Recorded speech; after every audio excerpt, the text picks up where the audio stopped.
함께 읽으실 하나님의 말씀은 마태복음 17장 1절에서 9절입니다.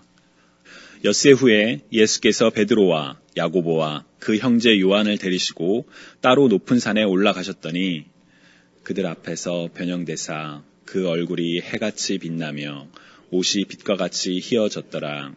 그때 모세와 엘리야가 예수와 더불어 말하는 것이 그들에게 보이거늘 베드로가 예수께 여짜와 이르되 주여 우리가 여기 있는 것이 좋사오니 만일 주께서 원하시면 내가 여기서 초막 셋을 짓되 하나는 주님을 위하여 하나는 모세를 위하여 하나는 엘리야를 위하여 하리이다. 말할 때에 호련히 빛난 구름이 그들을 덮으며 구름 속에서 소리가 나서 이르시되 이는 내 사랑하는 아들이요 내 기뻐하는 자니 너희는 그의 말을 들으라 하시는지라. 제자들이 듣고 엎드려 심히 두려워하니 예수께서 나와 그들에게 손을 대시며 이르시되 일어나라 두려워하지 말라 하시니 제자들이 눈을 들고 보매 오직 예수 외에는 아무도 보이지 아니하더라. 그들이 산에서 내려올 때에 예수께서 명하여 이르시되 인자가 죽은 자 가운데서 살아나기 전에는 본 것을 아무에게도 이르지 말라 하시니 아멘. 지난 목요일 밤 한국 시간으로는 금요일 오전 10시 11시죠. 대한민국 정치사에서 잊지 못할 사건이 일어났습니다. 이미 여러분들도 다 소식을 통해서 알고 계시겠지만 국민이 선출한 대통령이 헌법기관에 의해 파면된 사건입니다. 어떤 이에게 이 사건은 무너진 사회의 정의를 바로 세우는, 그래서 기뻐하지 않을 수 없는 그런 사건이지만 또 어떤 이에게 이 사건은 사회의 정의가 무너져 내려 애통하지 않을 수밖에 없는 그런 사건으로 해석되고 있습니다. 이 사건을 기쁨 혹은 애통, 무엇으로 받아들여야 할지의 여부와 상관없이 이번 대통령의 파면은 우리 개인은 물론 한국 역사상 절대로 잊혀지지 않는 그러한 중요한 사건이 될 것 같습니다. 대통령의 파면이 선고된 직후에 여러 인물들의 인터뷰 중에서 제 생각을 멈추게 만든 한 문장이 있었습니다. 이게 끝이 아니고 이제 시작입니다. 이게 끝이 아니고 이제 시작이라는 이 말은 오랫동안 기다려왔던 일이 마침내 이루어졌을 때 받아들이기에는 적절하지 않은 표현입니다. 그러나 그 말처럼 인생에 잘 어울리는 말은 없는 것 같습니다. 저에게는 그런 경험들이 좀 있습니다. 제가 고등학교를 다닐 때 그 입시의 굴레 속에 갇혀 있을 때 저는 대학에만 가면 제 인생의 모든 문제가 해결될 줄만 알았습니다. 더 이상 어두운 입시생이 아니라 장밋빛의 탄탄대로를 걸을 줄만 알았습니다. 하지만 인생은 그렇게 녹록하지만은 않았습니다. 제가 결혼을 하면 사랑하는 사람과 매일매일 천국과 같은 행복한 삶을 누릴 거라 믿었습니다. 물론 그렇다고 해서 지금이 행복하지 않다는 이야기는 절대로 아닙니다. 하지만 결혼을 한다 하더라도 사랑하는 사람과 함께 살아도 여전히 그 자체만으로 희노애락을 걸어가는 삶이라는 것을 배우고 있습니다. 삶은 어떤 것을 얻거나 도달했다 하더라도 그곳에서 안주하는 것이 아니라 계속 가야만 한다는 것이지요. 그리고 그것은 단순히 삶에만 적용되는 것이 아니라 우리의 신앙에도 동일하게 적용되는 가르침인 것 같습니다. 오늘은 그와 관련된 이야기를 변화산 사건을 통해 여러분들과 함께 나누고자 합니다. 예수님께서 베드로와 요한 그리고 야고보 이 세 명의 제자만 데리고 높은 산에 올라가셨을 때 예수님의 모습이 환한 빛과 같이 변화하셨습니다. 예수님께서는 변화된 모습으로 모세와 엘리야와 함께 이야기를 나누셨고 하나님께서는 이는 내 사랑하는 아들이요 내 기뻐하는 자라고 선포하셨습니다. 그래서 사람들은 이 사건은 예수님의 하나님의 아들 되심이 분명히 드러난 사건이라고 설명하기도 하고 혹은 하늘나라에서의 부활된 그 영광의 모습이 미리 보여진 사건이라고 이야기하기도 합니다. 어느 해석을 따르던 예수님의 변화된 모습에 초점을 맞추고 있기 때문에 예수님의 변화산 사건이라고 불리는 이야기입니다. 하지만 오늘은 예수님이 아니라 베드로에게 초점을 맞추어 우리의 신앙을 돌아보고자 합니다. 그 전에 먼저 변화산이라는 표현에 대해서 잠깐 이야기를 나누려고 합니다. 변화산. 사실 좀 어색한 표현이지요. 예수님의 모습이 변했기 때문에 변화된 산, 그래서 변화산인데요. 사실 여기에는 이유가 있습니다. 예수님의 모습이 변화된 이 산의 이름을 아무도 알지 못하기 때문에 산의 이름을 특정할 수가 없어서 그냥 변화산이라고 하는 것입니다.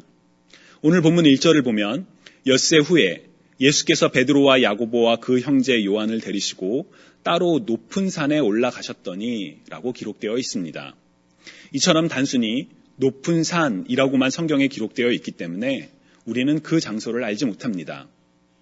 왜 그랬을까요? 도대체 왜? 저는 우리가 성경을 읽을 때 이 왜라는 질문이 참 중요하다고 생각합니다. 왜냐하면 이 왜라는 질문은 단순히 우리의 지적인 호기심을 채워주기 위한 도구가 아니라 그 왜라는 질문을 통해 성경에 드러나지 않은, 표면에 나타나지 않은 의미를 발견할 때가 있기 때문입니다. 아시는 것처럼 예수님의 공생애는 예루살렘을 향한 그런 여행이었습니다. 긴 여정이었죠. 그래서 성경은 예수님께서 어디로 가셨는지, 어디에서 누구를 만나 무엇을 하셨는지 분명하게 그리고 구체적으로 기록하고 있습니다. 그런 점을 우리가 고려한다면 왜 예수님의 모습이 변화된 이 중요한 사건의 장소에 대해서 성경이 말하고 있지 않은지 여기에 의문이 생깁니다. 한 가지 재밌는 점은 성경은 이 사건이 발생한 장소가 어디인지 말하고 있지 않지만 사람들은 그 장소를 특정하고 심지어 변화교회, 영어로는 Church of Transfiguration 이라는 이름을 가진 교회도 세워놨습니다. 그리고 같은 이유로 성지 순례의 한 유명한 코스가 되기도 합니다. 그러나 학자들은 그럴듯한 근거들을 가지고 변화산은 타보르산이다, 아니 헤르몬산입니다, 아니 마이런 산입니다 라고 서로 다른 주장을 합니다. 그 정확한 장소는 그 누구도 아무도 모른다는 것이지요. 그런데 저는 사실 이 장소가 어디인지 중요하지 않다고 봅니다. 예수님의 모습이 변화하신 이유는 그 산이 어떤 특별한 무슨 영적인 기운이 있어서 그런 산이 아니라 단지 예수님께서 어떤 특정한 상황 속에서 오르셨던 그 산에 오르셨고 그곳에 하나님의 영광이 임했기 때문에 예수님의 모습이 변화된 것뿐입니다. 그러나 사람들은 어떠한 놀라운 일이 발생했을 때 그 의미를 찾기보다는 눈으로 보이는 현상에 그 자체에 집착할 때가 있습니다. 지난 화요 새벽 기도회 때 말씀드렸던 것처럼 예수님께서 오병이어로 5,000명이 넘는 사람들에게 음식을 주셨던 것은 단순히 사람들의 배고픔을 해결하기 위한 것이 아니라 믿음과 헌신에 대한 영적인 가르침을 주시기 위한 것이었습니다. 하지만 사람들은 넘치도록 주어진 그 음식만을 주목하며 예수님을 왕으로 삼고자 했었지요. 의미를 깨우치기보다는 그 외형에 표면적으로 드러난 것에 집착한 것입니다. 변화산도 같은 맥락으로 볼 수 있습니다. 그 산이 어디인지가 중요한 것이 아니라 그곳에서 변화된 예수님의 모습이 중요한 것이지요.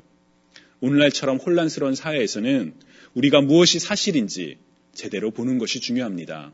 하지만 눈에 보이는 현상을 넘어 하나님의 섭리와 일하심을 깨닫는 우리가 되었으면 좋겠습니다. 방금 전에 특정한 상황 속에서 예수님의 모습이 변했다라고 이야기했는데 저는 바로 이 상황이 변화산 사건을 이해하는 결정적인 열쇠가 된다고 봅니다. 1절에 보면 엿새 후에라고 시작을 하지요. 변화산 사건이 있기 6일 전에 있었던 어떤 사건과 이 변화산 사건이 깊이 연관되어 있기 때문입니다. 마태복음 16장 15절을 보면 예수님께서 제자들에게 너희는 나를 누구라 하느냐라고 물으십니다. 이때 베드로가 주는 그리스도시요 살아계신 하나님의 아들이시라고 고백을 합니다. 예수님의 정체성을 분명하게 밝힌 것이지요. 예수님께서는 이런 베드로를 칭찬하시며 베드로에게 내가 이 반석 위에 내 교회를 세우겠다고 말씀하셨습니다. 어떤 사람은 베드로의 이름의 의미가 반석, 곧 돌을 뜻하기 때문에 예수님께서 하신 말씀은 베드로 위에, 곧 베드로를 통해 교회를 세우시겠다는 해석을 하기도 합니다. 그러나 이 반석이라는 표현은 베드로 한 사람을 가리키기보다는 베드로가 고백한 믿음, 주는 그리스도시요 살아계신 하나님의 아들이십니다. 라는 바로 이 믿음의 반석 위에 이 믿음의 반석을 가리키는 것이라고 보는 것이 더 자연스럽습니다. 예수 그리스도를 구주로 고백하는 그 믿음의 반석 위에 교회를 세우시겠다는 것이지요. 계속해서 마태복음 16장 21절을 보면 베드로의 고백이 있은 뒤에 예수님께서는 이때로부터 예수 그리스도께서 자기가 예루살렘에 올라가 장로들과 대제사장들과 서기관들에게 많은 고난을 받고 죽임을 당하고 제3일에 살아나야 할 것을 제자들에게 비로소 나타내셨다라고 기록되어 있습니다. 본인이 그리스도요 하나님의 아들임을 깨달은 제자들에게 이제 예수님께서는 메시아로서의 본인의 사명을 말씀하기 시작한 것이지요. 그러나 베드로는 이 말을 받아들일 수가 없었습니다. 드디어 그토록 기다렸던 메시아가 내 눈앞에 있는데 그분을 만났는데 그 메시아가 죽는다는 소식을 받아들일 수가 없었던 것입니다. 그래서 그는 예수님을 붙들고 항변하며 주여 그리마옵소서 이 일이 결단코 주께 미치지 아니하리이다 라고 이야기를 했습니다. 하지만 여러분들이 아시는 것처럼 예수님께서는 사탄아 물러가라. 너는 나를 넘어지게 하는 자로다. 내가 하나님의 일을 생각하지 아니하고 도리어 사람의 일을 생각하는도다 라고 꾸짖으셨습니다. 그리고 그로부터 엿새 후에 바로 오늘 우리가 읽은 변화산 사건이 일어났습니다. 여러분 우리가 베드로라고 한번 상상을 해보시기 바랍니다. 예수님께 주는 그리스도시여 살아계신 하나님의 아들이십니다 라고 이야기를 해서 칭찬을 받았습니다. 그리고 예수님께서는 심지어 자신의 이름과 같은 반석 위에 교회를 세우고 하늘의 문을 열고 닫는 열쇠마저 준다고 말씀하셨습니다. 너무 행복하고 너무 기분이 좋았겠지요. 근데 예수님께서 이제 자기가 곧 고난을 받고 죽을 것이라고 말씀하셨습니다. 3일 후에 다시 살 것이라는 말씀도 하셨지만 일단 고난받고 죽는다는 소식에 너무 당황스럽고 다른 말들이 귀에 들리지 않습니다. 그래서 사랑하는 예수님께 주님 결단코 그런 일이 없을 겁니다. 제가 막을게요. 주님 그런 말씀 하지 마세요. 라고 이야기했더니 돌아온 답변은 사탄아 물러가라 였습니다. 괴로웠겠지요. 도대체 왜 그러시지? 하나님의 아들이신데 내가 사랑하니까 보호하겠다는데 왜 나보고 사탄이라고 그러시는 거지? 아마 당황스러웠을 것입니다. 도대체 왜 그런 고민과 갈등을 베드로는 가지고 있었을 것입니다. 그리고 그 모습을 옆에서 지켜본 제자들도 같은 고민을 했겠죠. 메시아인데 왜 죽는다는 거지? 왜 죽는 걸 보호하겠다니까 사탄이라고 그러시는 걸까? 그런 고민이 있었을 것입니다. 변화산 사건은 바로 그러한 상황 속에서 일어났습니다. 2절과 3절을 보면 그들 앞에서 변형되사 그 얼굴이 해같이 빛나며 옷이 빛과 같이 휘어졌더라. 그때 모세와 엘리야가 예수와 더불어 말하는 것이 그들에게 보이거늘이라고 기록되어 있습니다. 그 옛날 모세가 하나님으로부터 말씀이 적힌 그 돌판을 가지고 내려왔을 때 얼굴이 빛이 너무 환하여 사람들이 제대로 모세를 보지 못했다는 그 이야기가 떠올랐을 것입니다. 그처럼 예수님의 얼굴이 해같이 환히 빛나고 옷이 세상의 그 어떤 하얀색보다 하얗다고 성경은 기록하고 있습니다. 뿐만 아니라 바로 그 율법을 받았던 모세 그리고 하나님의 메시지를 대언했던 선지자의 대표격이라 할 수 있는 엘리야가 그 옆에 나타났습니다. 하나님의 영광이 가득한 그 상황 속에서 법을 상징하는 모세, 선지자를 대표하는 엘리야와 이야기를 나누시는 예수님의 모습을 보며 베드로는 그전까지 자기가 가지고 있던 모든 고민이 다 사라졌을 겁니다. 그래서 고백을 합니다. 주여 우리가 여기에 있는 것이 좋사오니 만일 주께서 원하시면 내가 여기서 초막 셋을 짓되 하나는 주님을 위하여 하나는 모세를 위하여 하나는 엘리야를 위하여 하리이다. 메시아에게 임박할 고난과 죽음에 대한 두려움과 걱정 속에서 예수님의 영광을 보니 너무나도 좋았던 겁니다. 그보다 더 좋을 수가 없어서 여기에 있는 것이 좋다고 여기에 머물고 싶다고 이 좋은 상황 속에서 아예 여기에 천막마저 지어놓고 예수님뿐 아니라 모세, 엘리야를 위해 천막을 짓고 여기서 안주하겠습니다 라고 이야기를 합니다. 그러나 그때 하늘로부터 음성이 들립니다. 이는 내 사랑하는 아들이요 내 기뻐하는 자니 그의 말을 들으라.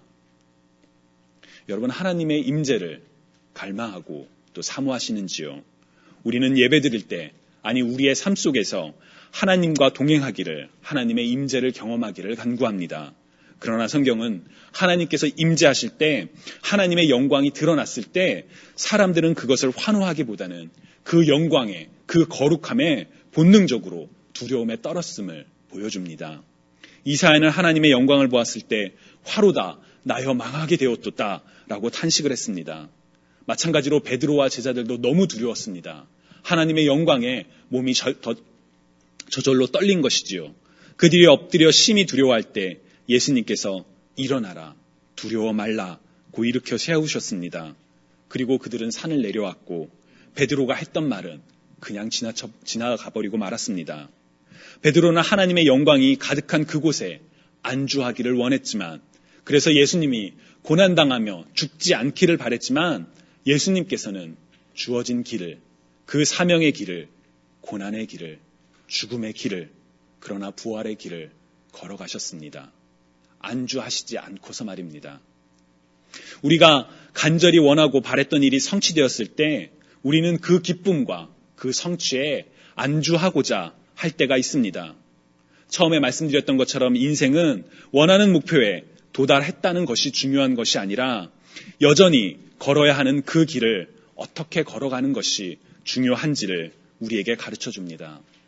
대한민국 역사상 잊혀지지 않을 대통령의 파면도 파면 그 자체가 중요한 것이 아니라 그 파면 이후에 어떤 역사를 만들어 갈 것인가가 중요하겠지요. 대학에 입학하기만 하면, 좋은 직장에 가기만 하면, 결혼을 하기만 하면, 좋은 차를 사기만 하면, 혹은 좋은 집을 얻기만 하면 우리는 인생의 목표를 정하고 그것을 바라며 살아가지만 사실 그 바람의 달성이나 그 목적에 도달한 것이 중요한 것이 아니라 그곳에서, 대학에서, 직장에서, 결혼한 사람과 새 집에서 어떤 삶을 살아가는지가 더 중요한 것처럼 말입니다. 신앙도 마찬가지인 것 같습니다. 베드로는 멈추고 싶었습니다.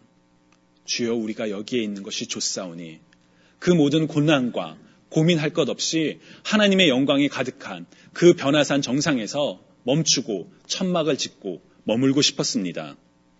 그러나 예수님께서는 그 베드로의 말에 가타부타 대답하시지 아니하시고 본인이 걸어가야 하는 길을 영광된 모습이 아니라 비난과 조롱, 죽음의 모습으로 그 길을 계속 걸어가셨습니다. 사순절에 우리가 깊이 생각해야 하는 모습은 영광된 예수님의 모습이 아니라 바로 그 영광에 안주하지 않고 본인의 사명을 위해 그 길이 설령 고통과 죽음이라 할지라도 계속 걸어가셨던 바로 그 모습입니다. 우리 자신에게도 이 질문을 해봤으면 좋겠습니다. 나는 지금 나의 신앙에 안주하고 있는가? 여러분, 바라던 교회를 찾으셨습니까? 원하던 직분을 얻으셨습니까?